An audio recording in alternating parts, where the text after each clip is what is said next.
Hello, everyone, and welcome to the webinar on understanding the fundamental concepts of SQL DB. This is your host, Etisham Hussain. I'm with Abdullah Nasir Jan.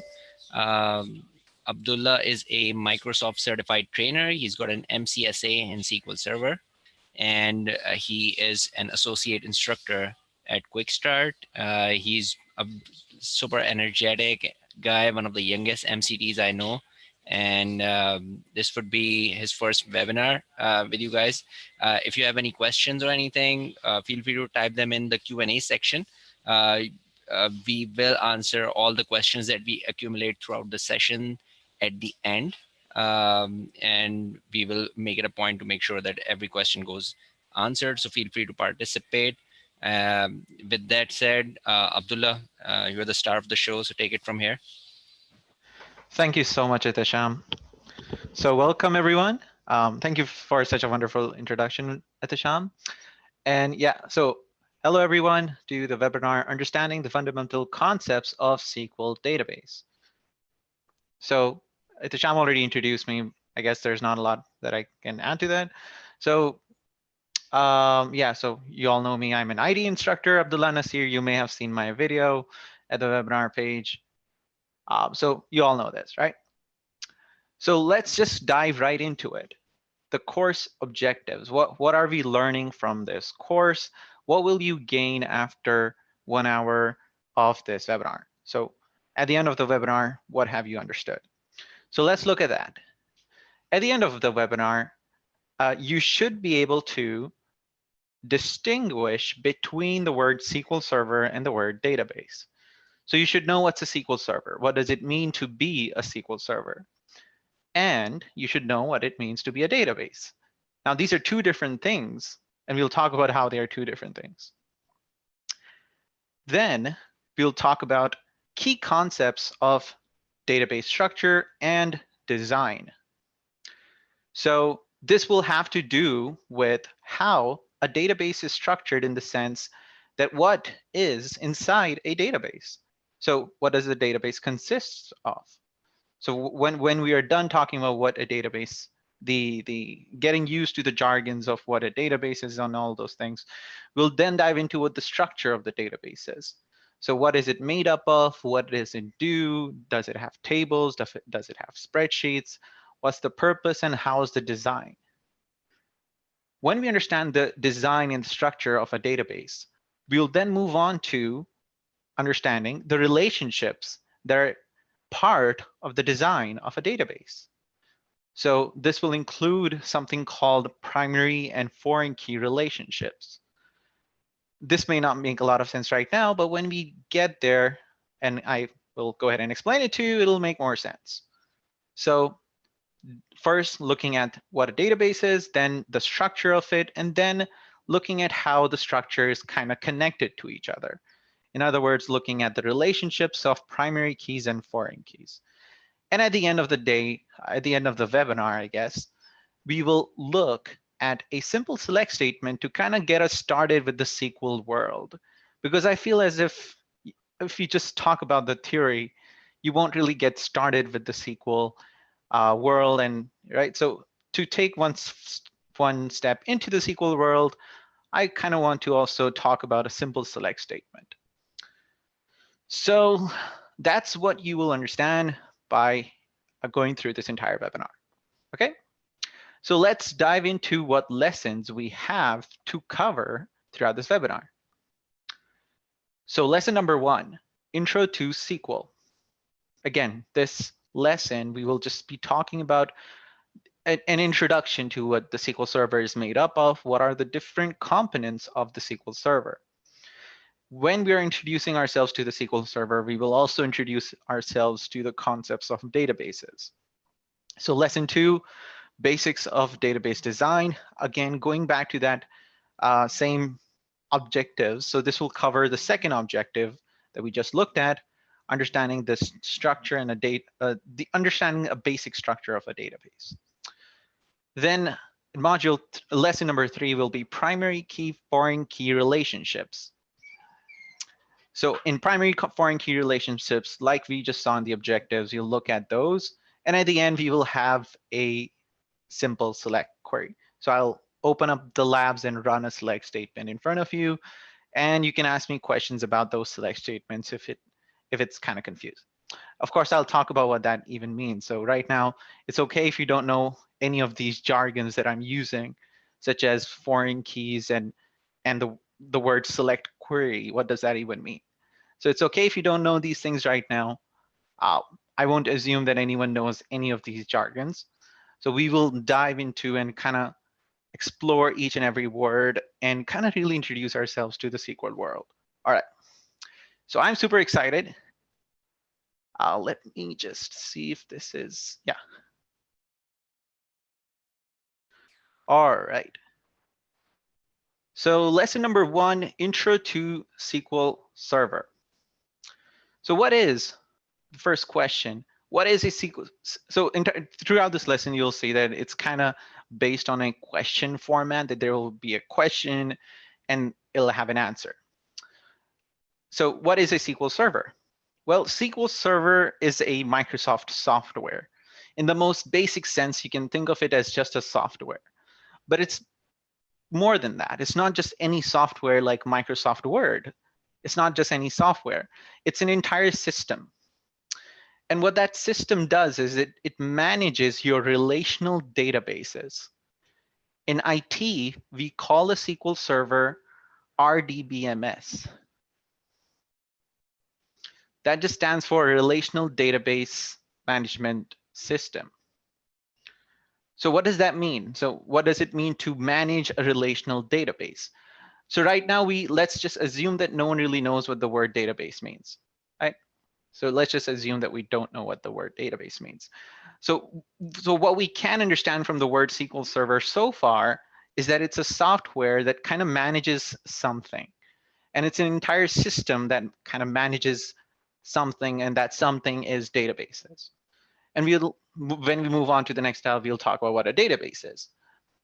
So since it's an entire system, the entire system is made up of several components. It has a lot of aspects to it. Aspects that control the database, aspects that host the database, aspects that let you connect to it. So there are a lot of different aspects to the SQL Server. But the SQL Server itself doesn't really store data. The data is always stored in a database. We'll talk about that in just a bit. So what does the SQL Server do if it doesn't store data? The SQL Server runs your queries. So what's a query? The part of the SQL Server is to run your queries. That's just one part of it. It's a huge part of it. So what does query mean? I mean, it's a simple word. It just means asking questions, or kind of, yeah, it comes from the understanding of kind of querying something or poking into something or kind of asking something or requesting some data. So that's what I mean when I say the word querying. So the SQL Server helps us query the database. It has something called as the query engine. The query engine runs as a service. So I hope you know what's a service. In your Microsoft, on your Windows, there are a lot of softwares that are running as service. SQL Server has 2 or 3 has some services. One of those services is the query engine. The query engine just processes your queries and gets you the data. And then it has a file storage system, and it has a network connection system. So it has a lot of different systems. So SQL Server is a software that is made up of many engines and many utilities. So such as the utility to, once again, the utility to query the database, the utility or the ability to store the files and the storage, and of course, the ability to connect to the database. Of course, it hosts the databases too. So this is just a general understanding of what a SQL Server is. So to summarize, let's kind of bring all the blocks together. SQL Server is just any other software like Microsoft Word, but it's not really like Microsoft Word. It's an entire system that requires a lot of processor and speed and requires memory, requires hardware, or maybe sometimes it may not, depending on how much you want to scale it out. But it's a system that controls databases, and it's made up of many components. Some of those components help you query the database. Some of the components let you connect to the database, and some of the components help you manage the file and storage options. All right. So now that we have that in our, now that we have understood that, let's go ahead and talk about what the word SQL database means. Now, a SQL database can be thought of as a storage location. So if I draw this out, if this is my SQL server, so what is the SQL server doing? It's a software that's allowing me to do two things: query, let's just say three things: query, SQL operating system, I'll talk about what that is, and it's also doing network. So that's your SQL server. And then there's something called a database. What is that? Well, we'll talk about what that is. So the SQL server is helping you query. It has a SQL operating component. So the SQL operating system, it's called the SQL OS. What that does is that it helps you, well, it doesn't really, well, yeah, it helps you kind of get your, it talks to your computer, right? So it is the engine that is helping you get memory allocation.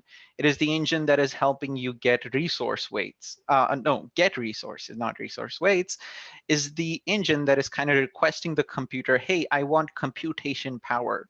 That the software needs your computation power, it needs your CPU utilization, it needs your memory utilization, it needs your storage IO. So that's the operating system, that's what it does. And then there's a networking aspect to it that the SQL server can be connected to. So you can connect to the SQL server. So you connect to the SQL server and you type queries in the SQL server. And you also manage databases in your SQL server. So that's what the SQL Server does. This is very generic understanding of the word of SQL Server, of course. So if that's a SQL Server, then what's a database?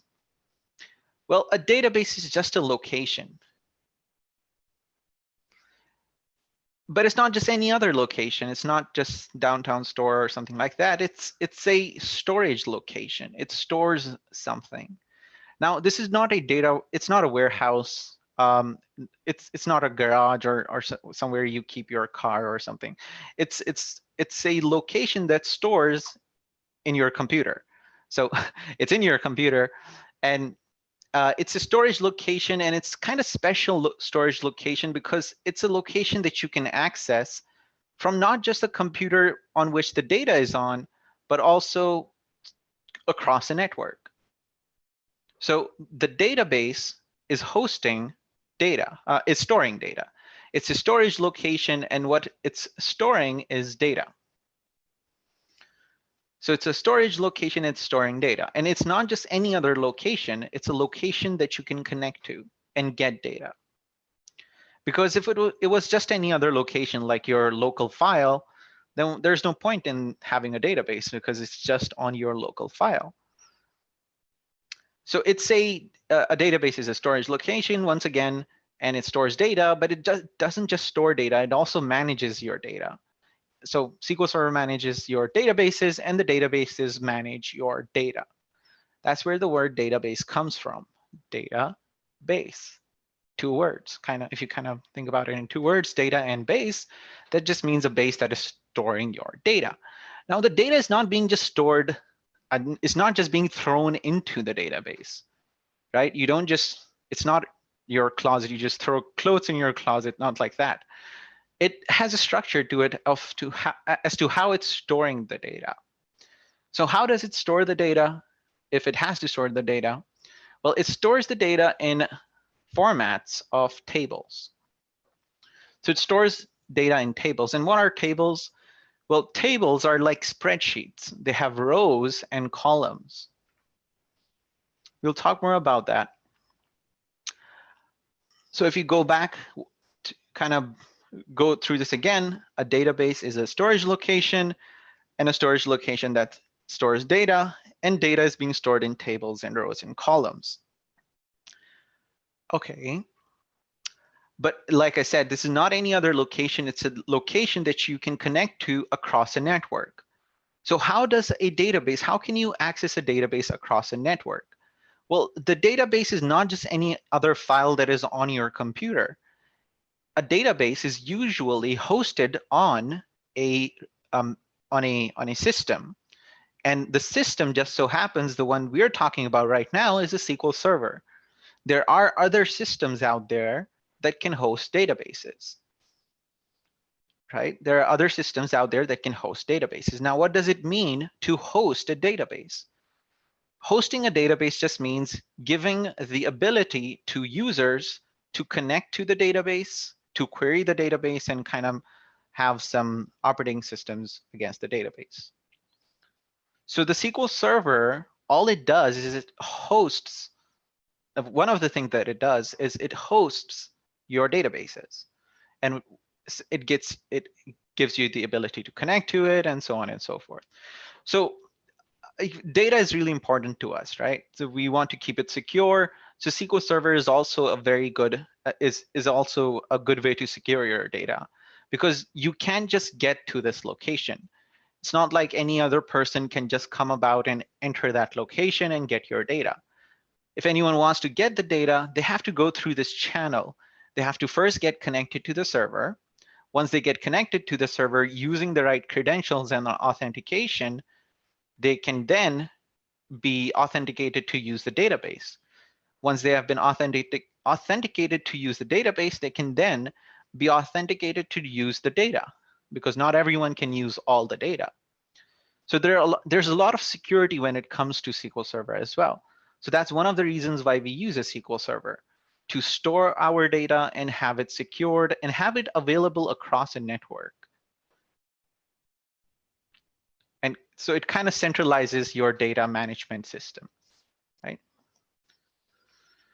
So that's pretty much what we were talking about. So it's a storage location, contains data in tables, and has other objects to manage data. So a database doesn't just contain tables, right? It has other objects too. So if you think of databases as a room, that a database is just a room that has tables in it, not like coffee tables, the tables that I was talking about, rows and columns, then you can also say that in this room, you have other objects that help you manage the data. So tables are just one of the objects that the database has. There are other objects inside the database. Okay.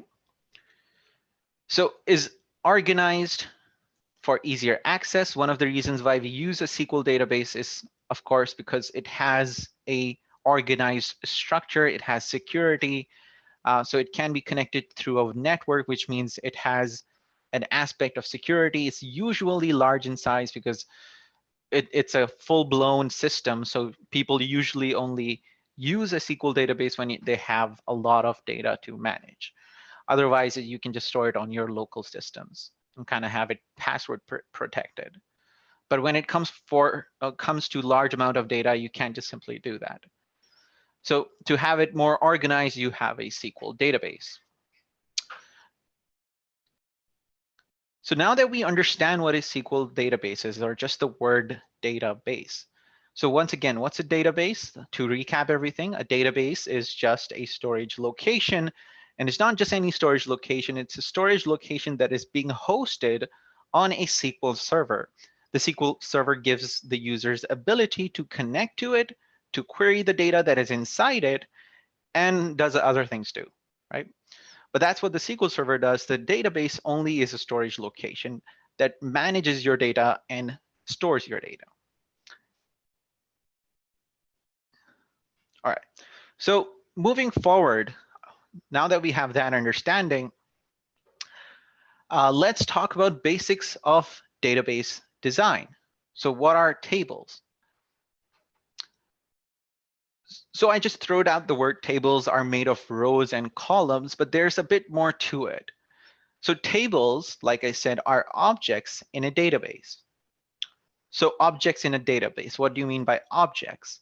Well, just any objects, right? So for just for an analogy, you can think of database, like I said, as a room, and in that room you have several objects. One of the objects are tables, and tables are just one of those objects. So what does what does that database object do? Well, that database object, that is called a table, it stores data in rows and columns. Now, how does it store the data in rows and columns? How is it being stored? Is it being stored in a top-down manner, or left to right, or right to left? How is it being stored in rows and columns? Do I write my entity names here and my data here, or do I write my entity names above and the data here, or do I write my entity names here or my data here? So how is this kind of structured? How is this these tables structured?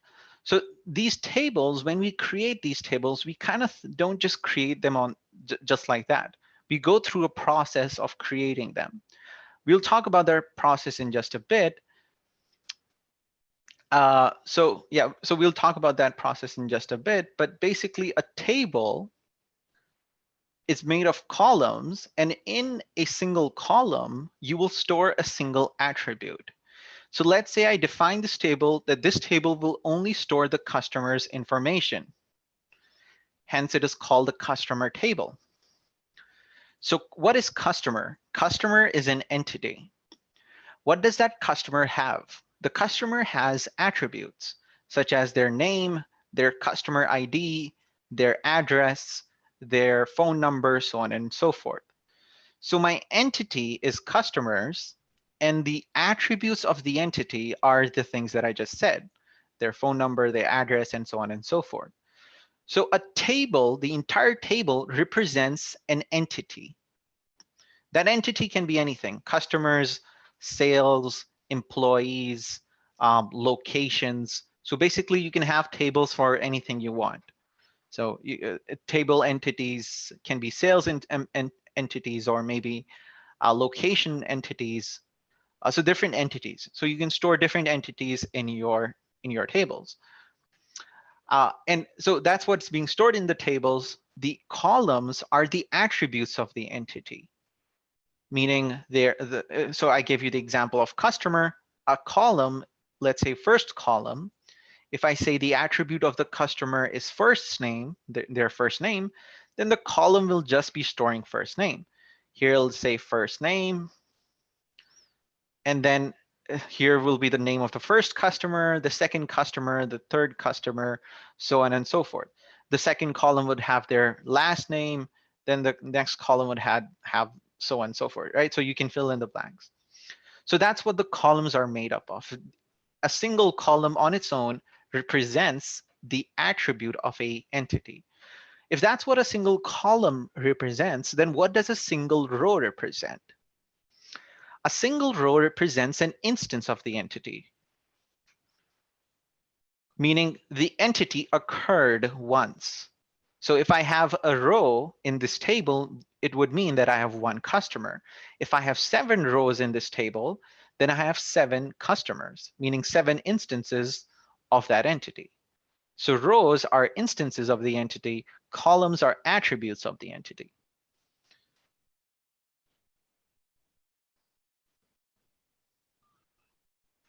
All right. So now that we have that understanding, so tables can be related to each other. We'll talk about how they can be related to each other in just a bit, but just know for the fact that tables can have relationship with other tables. I'll explain that further in just a bit. They help in keeping data structured and have integrity, because in a database, you're not just going to throw your data anywhere. Because if you do that, then how will you tell who can access what data? If you just throw your data inside your database, then anyone, if I give access to someone to use the database, they can access anything in the database because there's no structure to it. So tables help us kind of secure the database. I can say that only the salespeople can use the sales tables, and only the HR people can use the HR tables. and only the production people can use the production tables. So tables help us secure the data, and they'll also let us have integrity of the data. I'll talk about the integrity part in just a bit. I guess that we already talked about that. Now that we have the understanding of what a table is, let's talk about normalization. So when we start off with the database, when we have a fresh database and we have our raw data, and we kind of want to start our database, right? So I installed SQL Server, I created a database. Now I have raw data in my Excel files or my Word files or my text files, or maybe my data is coming in from the internet. I have my data. How do I keep my data in the database? Like I said, you're not just going to throw your data into the database. The database needs to have a structure. So the normalization is a process that gives structure to how you're going to store your data. So normalization is a process that converts your raw data into a meaningful structure. So why do we do that? Why do we want to give it a meaningful structure? Why don't we just throw our data into the database? For many reasons, right? So it makes it easier to access. It makes it easier to, it's all organized, right? So it makes it faster. It makes it easier to access. So you have to go through that normalization process. It usually has 3 forms or steps: the first form, the second form, and the third form. Let me go ahead and summarize what these forms look like and what the normalization process looks like. So first, let's suppose you have a lot of data, right? So this is my data, and it's already in columns. So there's so much data. And now that I have my database, I need to kind of put this data into my database. I'm not just going to throw it in there. What I'm going to do is I'm going to decide which columns belong to which tables. So I will look at the columns and say, okay, so I think this column should go to this table. This column should go to that table. And maybe this column should go to that table. So that's the first thing I would do. I would kind of categorize my data, that this is the customer category, this is the sales category, and this is the order category. Once I have my data categorized, I would go ahead and identify that what are the columns that I don't need, right? So I would get rid of, okay, so this column doesn't really tell me a lot about the customer, so I don't really need that column. So I can just get rid of those columns. So that's the second step. You would kind of identify the columns and identify the columns you do need and the ones you don't need. So once you have done that, once you've created your tables and kind of isolated your entities, so initially they were not isolated, they were just flying around in your files or here and there. Once you have kind of isolated them in tables, then you want to uniquely identify your data. So you have a bunch of customers, right? It would be really easy to search for a customer if they had a customer ID. And it would be really easy to search for a sales order if that sales order had a sales order ID. And same goes for employee, same goes for every table in the database. So for every table in the database, you would want to kind of have that ID. Let me just redraw this once again. Yeah. So within the database, when you have those tables, you would want to uniquely identify your data. You want to uniquely identify a customer from another one. You don't want to have duplications of customers. You want to uniquely identify them. So to uniquely identify them, you would create ID columns in almost all the tables.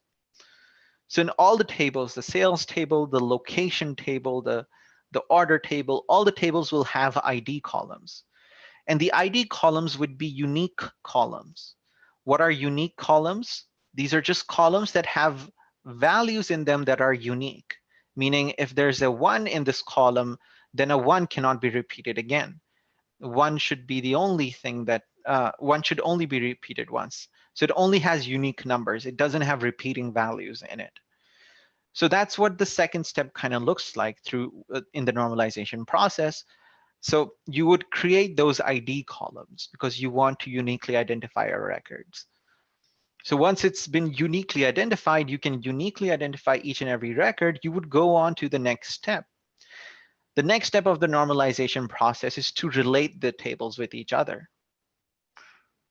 Relate the tables with each other. Because let's say this is the sales table.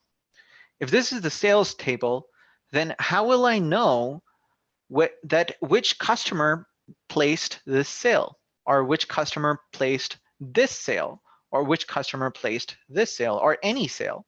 How will I know what are the sales associated to the customers? Or how will I know which employees were the reason for those sales? Well, in the sales table, I don't have any information. I don't have information about my customer. I don't have information about my employee. So I need to have that here. So to have that here, I create a relationship in between these two tables.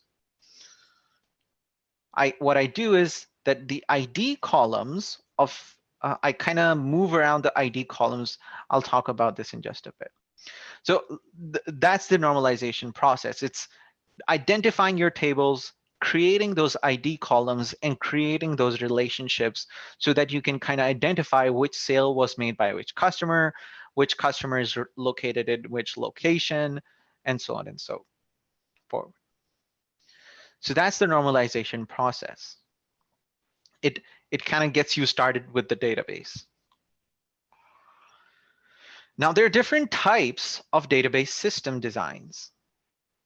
Your database, the normalization process can be different based on what you want to store or how you want to store. So there's these are the different types of database systems. So there's a database system called OLTP. There's a database system called OLAP. There's a database system called data warehouse and cloud databases. So these are some of the different types of system, of different types of ways of structuring your database. These are just different ways of structuring your data. So remember, I was talking about the fact that you can have relationships with your tables. Now, how you construct these relationships will change what kind of system it is. If you have some random, well, not really random, if you have a lot of relationships and a lot of tables, then it's most likely going to be an OLTP database. OLTP database is very common. What it stands for is online transaction processing. What does this database do? How do we design this database and what does it do? Well, an OLTP database is the database that is going to have random access of data. What do I mean by random access of data? When I say random access of data, I just mean that the database will have a lot of reading and writing done to it. So there will be a lot of changes happening on the go, and there will be a lot of change requests happening on the go. So a lot of people will be requesting data, a lot of people would be changing the data in the database. So all of the things are happening together. So it's kind of random. You can't really tell that this database will only be doing reading of the data.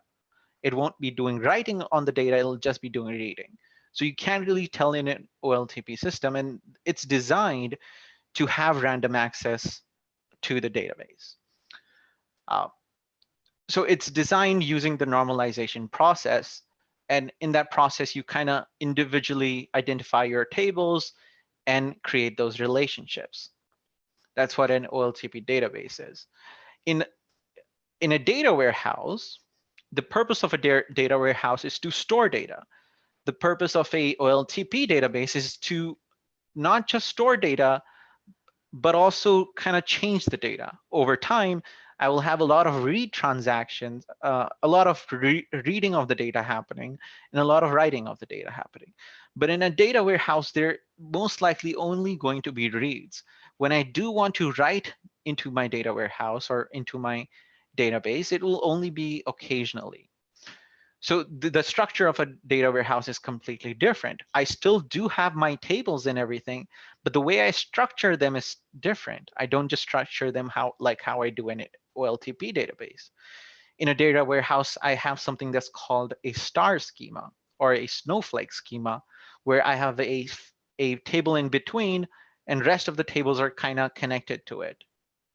The table in between stores the details about other tables, and the other tables store the categories, or I guess you can just say the minimal details of an entity. So let's say this stores customers information. Let's say this stores customers, their names and everything, whereas this will store the orders that they have placed. There are also other systems like cloud databases and OLAP databases, which are structured way different. They have cubes and dimensions. The one I really wanted to stress upon right now was the OLTP one, because that's the most common one. It's the database where the tables are individualistic. They represent a single entity, and they're kind of related to each other in several ways, right? In several ways, they're kind of related to each other. And the purpose of an OLTP database is to have that random access of the data. Once again, random access is having the ability to read and write on a random occasion, right? So it's on the go happening. So that's the database in which you will have your transactions being stored. So now that we have some understanding of what a database is and the design and the structure and what it's made up of, let's go ahead and talk about primary keys and foreign key relationships. Because I keep using the word relationships table are related to each other. What does that even mean, right? What does that even mean? Are they like kinships, or what kind of relationship is this? Is like a coffee table related to a dining table? No, not those kinds of relationships. What I'm talking about here are relationships that help us with the integrity, the referential integrity of a database. Now that's a interesting word, referential integrity. We'll talk about what that means. And of course, all the things that are here, such as primary key, foreign key, what does that mean? So let's talk about that. So in a database, we have tables. And like I said, I'm going to use a very simple example here. Two tables, right? Just two of them. So there's a sales order table that has many columns in it. And then there's a customer table that has many columns in it. So it has a column called customer ID. It has a column first name. It has a column last name, right? It has many columns in it. And it has rows showing me how many customers I have. Same goes for the orders table. In the orders table, I have order ID, and I have so everything related to the orders in the orders table, the order date, the shipping date, and right, so you can make stuff up like the order price and stuff like that. So the customer table only holds information about the customer, and the orders table only shows me information about the orders. Now the thing is that this is a problem, because if I want to look at, let's say, order number 300, how will I know that which customer placed this order, right? How will I know who placed order number 300?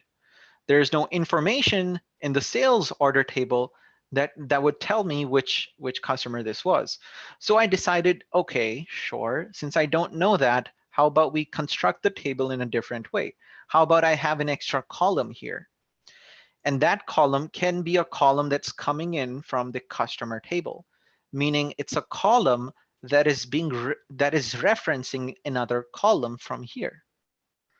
So it's another column that is referencing another column. So the values in this column are being it's getting its values. So this column will be getting its values from a column within the customer table. Because if I do that, then I can say that, okay, looking at this column, I can tell which customer that was, right? Adding this extra column to the sales table would kind of help me identify which customers place which orders. So which column do I choose? Do I say that the first name column should also be in the sales order table? That the first name column is here, first name.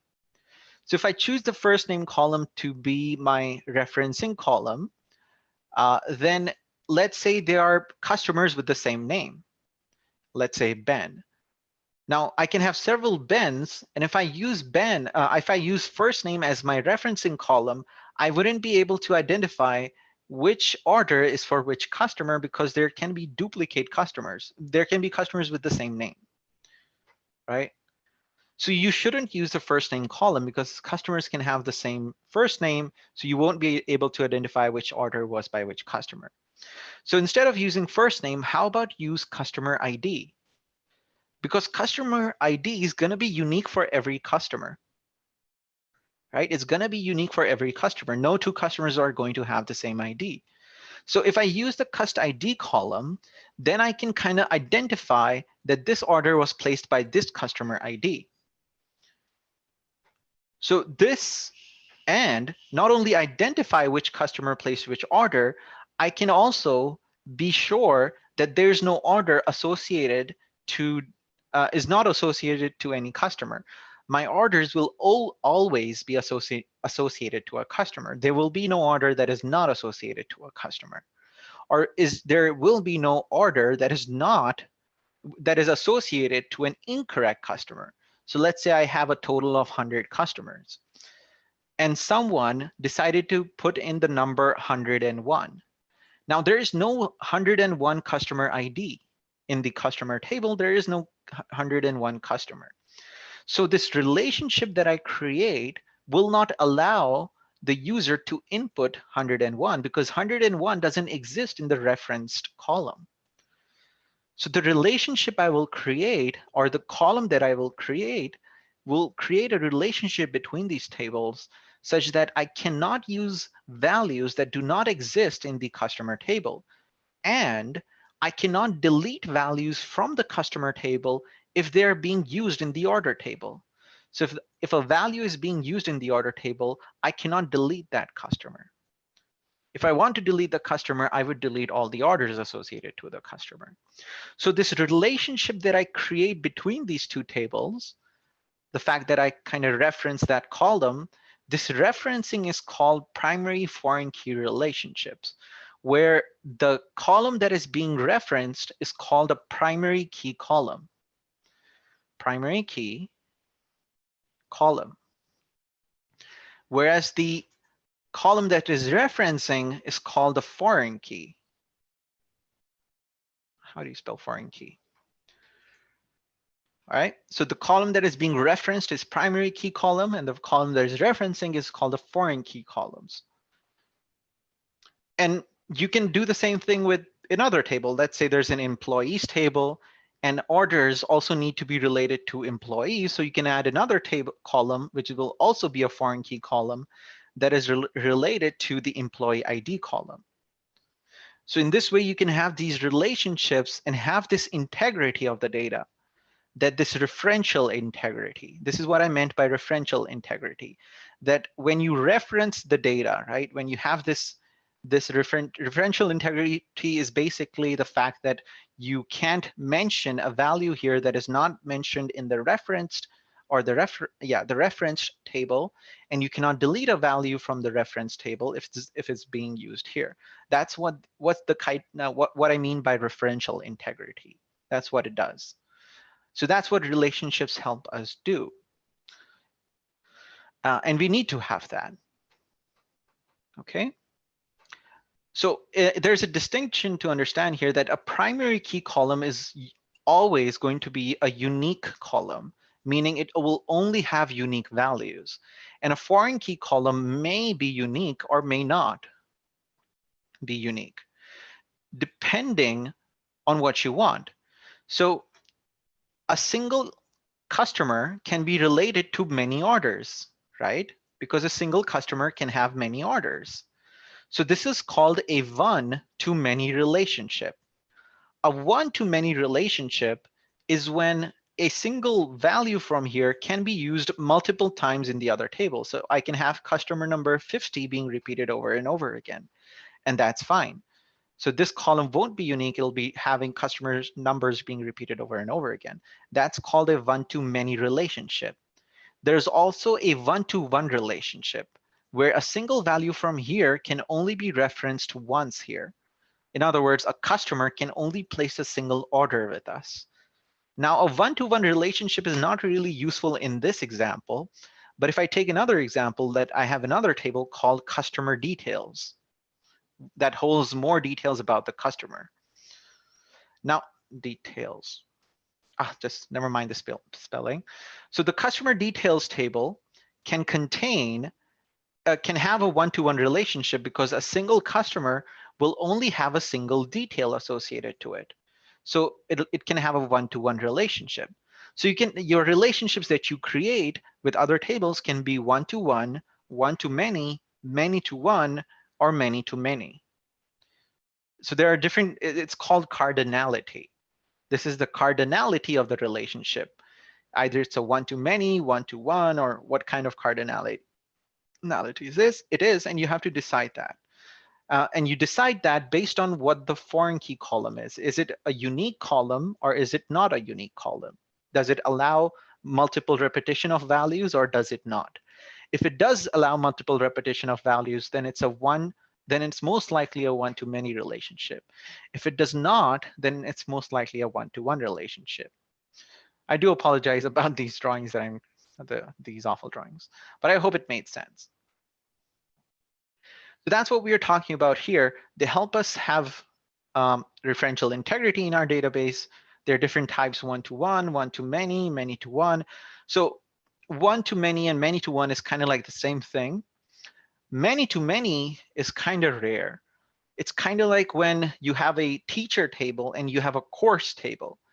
A single teacher can teach many courses, and a single course can be taught by many teachers. Right? So it's a many-to-many relationship.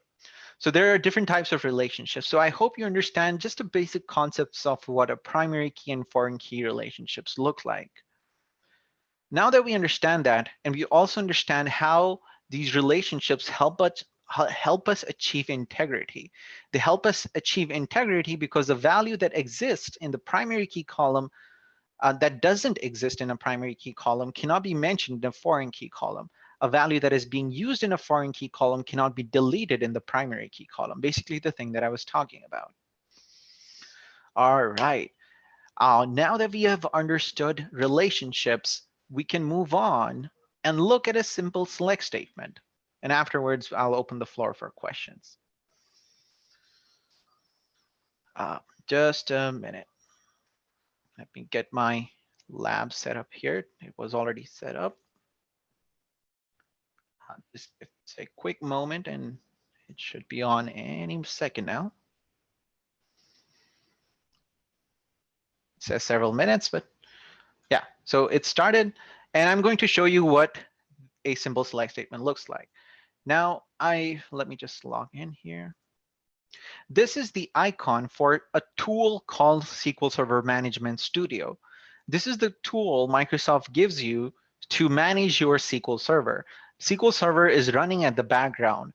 The tool to use the SQL Server is called SQL Server Management Studio. When you click that tool, it'll ask you for authentication. Just quickly authenticate into it, and you look at your databases in here. So this is the name of the server. This is the databases. Now this is the SQL Server, and these are the database inside of it. The database I'm interested in is, let's say, AdventureWorks, or maybe the T-SQL database. So if I want to write a query in the database, I say new query. So what's a query? A query is just trying to get data from the database or trying to request data. A query is like a request and requesting data. So to type a query, it's pretty simple. Now I don't know what are the tables in the database. So I can use the Object Explorer to kind of look into the database. I can go here to my T-SQL database, And in my T-SQL database, I can go to tables, and in tables, I can look at all the list of my tables. Now, these are all the tables I have. The orders table, the customer table, the shippers table, and so on and so forth.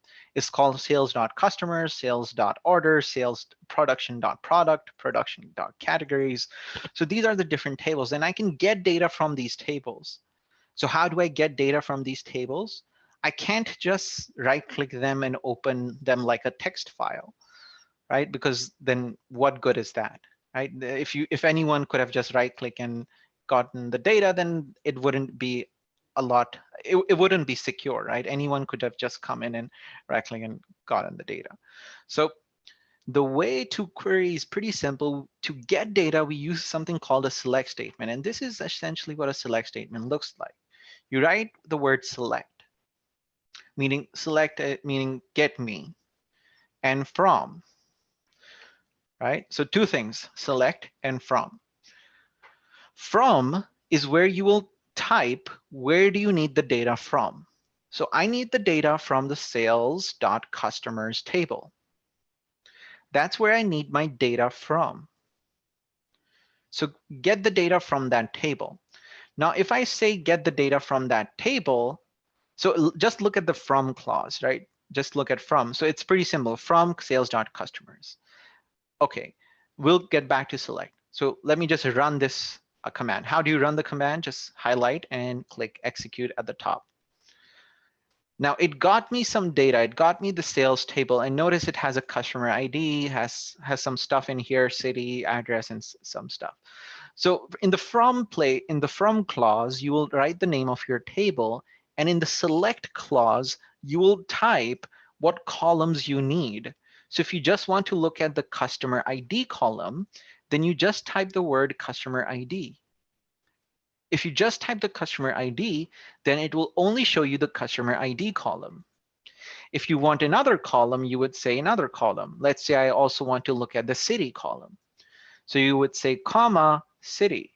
So from the customers table, get me these two columns. And if I do that, it'll get me those two columns. And I can keep adding more and more columns in here. I can add columns that are in the customer table. How do I know what are the columns in the customer table? Well, I can come in here and see what are the columns in this table. So this is the customer table. These are the columns in here. Another way I can look at the list of the customers is to write something like this, sp_help sales.customers. If I type that and execute that, this will tell me it'll give me a list of all the columns in the table. So I can add all these columns in my select statement to get the data. Now a select statement is getting you all the data. You can filter the data, and that's another topic. You can also, if you don't want to type in all the list of the columns, let's say I want all the columns, and I'm a lazy person, I'm not going to type all the columns in here, so I can use a star. What a star does is that it just gets you all the data, all the columns in that table that you have specified. So I execute that, and it got me all the columns in the table. So that's what the star does. So this is a very simple select statement, right? And so there are other things within the select statement that you can explore. And that's, of course, another topic for another day. So if you highlight, so in this SQL Server Management Studio, there's an ability to have kind of IntelliSense. So IntelliSense is just a system that helps you complete your words. So if you don't know what to type, just kind of, if you don't know the spellings, just type and it'll tell you what you mean. And then press tab, it'll complete it for you. Same goes for columns. So if I just highlight my mouse, it kind of already tells me what are the columns in that table. All right. You can even add more columns here. So let's say I add a column that says hello. Now this is a bit more advanced. So if I just say add the column hello, so I said give me all the columns and give me the hello column. The hello column will only have a hello in it, repeating over and over again, because that's how I defined it to be. Okay, so you can have more and more columns in here. All right, so that's a look at a simple select statement. So again, select statement has many elements. The one of the elements, so list of all the elements that a select statement has, it has the select one, it has a from, it has a where, it has a group by, it has an order by. And I'm forgetting one, that is having, and then order by. These are the main elements of a select statement, right? These aren't the only elements, but one of the main elements that you should kind of get started with if you want to get into the SQL world and kind of understand what each and individual ones do. We only looked at from and select right now. All right, so that's pretty much it for this webinar. We tested the select statement out. So let's recap about all the things we discussed in this 1-hour webinar. We first started understanding what the SQL Server is, because I really didn't want to assume that everyone knows what that means. And then we also looked at databases. So what is a database? So we talked about what the database does. It's a location that you can connect to. And you can only connect to it if it's being hosted by a server. And just so happens we're talking about SQL Server, that's a Microsoft product. And there are other products out there that can host databases. And understand key concepts of the database structure. So we looked at what normalization means for us, what are different types of databases. We also saw and understood relationships between customers and orders and the primary key, foreign key relationships. And at the end, we also understood a simple select statement. So that's pretty much it. Thank you all for attending. So now I'll open up the floor for questions. You can leave your questions in the chat window. I will go ahead and answer them. So let's see here. So I believe Mike's question about will there be actual view from SQL Server, I think that has been addressed already because we logged into the SQL Server, right? Yeah. So we logged into the SQL Server and we saw how what the databases look like and what the tables look like, and kind of look at a simple select statement and kind of how to write a simple select statement. Right. So we saw a quick demonstration of what a simple select statement is. I hope that gets you started with your SQL career. Any other questions? Guys, yeah, feel free to type in your questions in the chat or in the Q&A section. If you have any questions after the webinar, feel free to join expertconnect.quickstart.com. I've put the URL in the chat. It's an IT community where you can ask questions and get answers from Abdullah and several other instructors. You can also reach out to me at marketing@quickstart.com. It seems like we don't have any questions. So let's just finish it here. Thank you very much for attending. And Abdullah, thank you very much. It was a great session. And let's see if you're available in March. Yeah. Okay. I hopefully would be. Yep. There is a question. Well, we were gonna Oh finish yeah. this. So there's a So question by Eddie. Brief explanation of what is a cloud database. sure. Well, a cloud database is a database that is hosted in the cloud. A SQL server, when we install a SQL server, we kind of install it on our local machine. On my machine, I'm going to host a SQL server. Now, hosting a SQL server not should, has to, but can require uh, a lot of, it can require a lot of um, advanced machinery, right? So it'll require you to have a lot of memory. It'll require you to have a lot of a good CPU.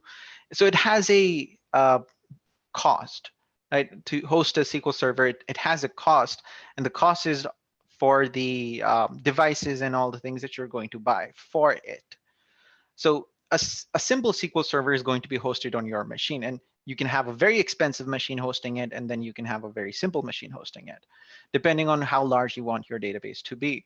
A cloud database is not on your machine. A cloud database is being hosted on a cloud service such as Azure or Amazon Web Services. So a cloud database is not on your local machine. The data is not on your local machine. The data is being hosted in the cloud. The database is hosted in the cloud. The server is in the cloud. Everything is in the cloud, so that you don't have to worry about the parts, right? So you don't have to worry about the parts. Where do I put my server? Where do I put my database? Where do I physically put my database? What hardware I should buy? You don't have to worry about that. It's all being taken care of when it's in the cloud, because it's not in your local environment. So that's what a cloud database is. So there's another question by IT admin. Could you repeat the steps of normalization? So guys, we are going to send out a recording of this webinar, and I think you can revisit the steps of normalization over there uh, in the recording. There's a couple of other questions by Eddie. Which other objects are contained in a database besides tables? Well, there are a lot of objects in in a database that help you manage the tables, for example. So there are stored procedures, there are views, there are functions, a lot of different types of objects in a database that help you access the tables as well as manage the tables. So for example, a function is a database object. A function lets you have a certain type of functionality in your querying process. And there's a different type of object called a stored procedure. A stored procedure is kind of like a stored task. It's a task that you're storing into the database that you can run later on. The task can be anything. The task can be a simple select statement. It can be anything. So there are a bunch of other objects in a database that help you manage the tables and the data. All right. So I And see then another. is there a limit on the size of a database? No, there's no limit. Well, I guess the only limit for your database is your hardware. How expensive hardware can you buy? Because the larger the size of the database, the more RAM and the more CPU, the more storage you will require. Mhm. And the larger the database, the slower your querying process will get. Because think about it, how long will it take you as a person to kind of go through the entire library? So computer is also has its limitations. It can't just go through all the records in just one go. It takes some time to kind of read everything. So larger the database, the slower it's going to be. So of course, that doesn't mean you shouldn't have large databases. You just need to invest more in your hardware. All right. All right, so that's it for today, and see you guys next time. Thank you, Abdullah. That was a really great session. Thank you, everyone, for joining, and have a nice day, everyone. Bye. Bye.